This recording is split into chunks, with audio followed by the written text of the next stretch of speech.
ఈరోజు మనం చెప్పుకోబోయేది తెనాలి రామకృష్ణ కథల్లోని అర్ధరాత్రి సంధ్యావందనం. ఒక రాత్రి రామకృష్ణుడి ఇంటికి ఒక దొంగ వచ్చాడు. వాడు పెరటి గోడ దూకి పెరట్లో పడ్డ దబ్బమన్న చప్పుడికి రామకృష్ణుడికి మెలకువ వచ్చింది. కిటికీలోంచి పెరట్లోని దొంగ ఆకారం నీడలా అతనికి కనిపించింది.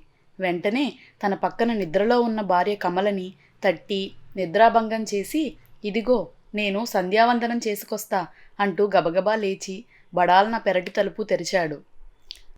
ఆ తలుపు చప్పుడికి దొంగ బెదిరిపోతూ చప్పున మంచినీళ్ల బావ పక్కనున్న పూల పొదల చాటున నక్కి దాక్కున్నాడు.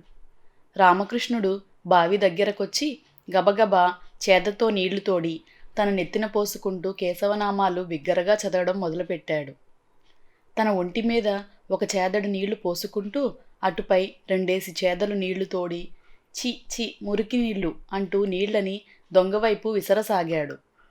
నీళ్లతో దొంగ ఒళ్లంతా తడిసిపోతున్నా వాడు కిక్కురుమనకుండా ఊరుకున్నాడు. అంతలో కమల దీపం పట్టుకుని గబగబా వచ్చి, అయ్యో అయ్యో, అర్ధరాత్రి పూట సంధ్యావందనం ఏమిటండి, మీకేమన్నా మతిపోయిందా అని అడిగింది.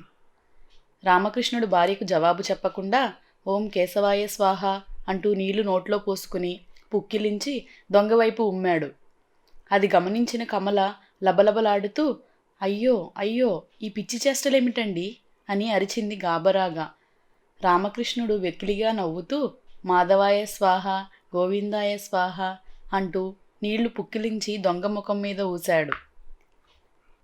అప్పటికీ దొంగని గమనించని కమల భయపడిపోతూ, అయ్యో అయ్యో, నా భర్తకి దయ్యం పట్టింది రండర్రో అంటూ పెద్దగా కేకలు పెట్టింది. ఆమె అరుపులకి చుట్టుపక్కల వాళ్లంతా పరిగెత్తుకొచ్చారు.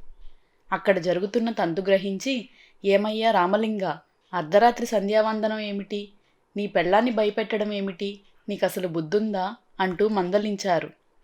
అయ్యా, బుద్ధిలేనిది నాకా నా భార్యకా? పైగా నాకు దయ్యం పట్టిందని నానాయాగి చేస్తుందా?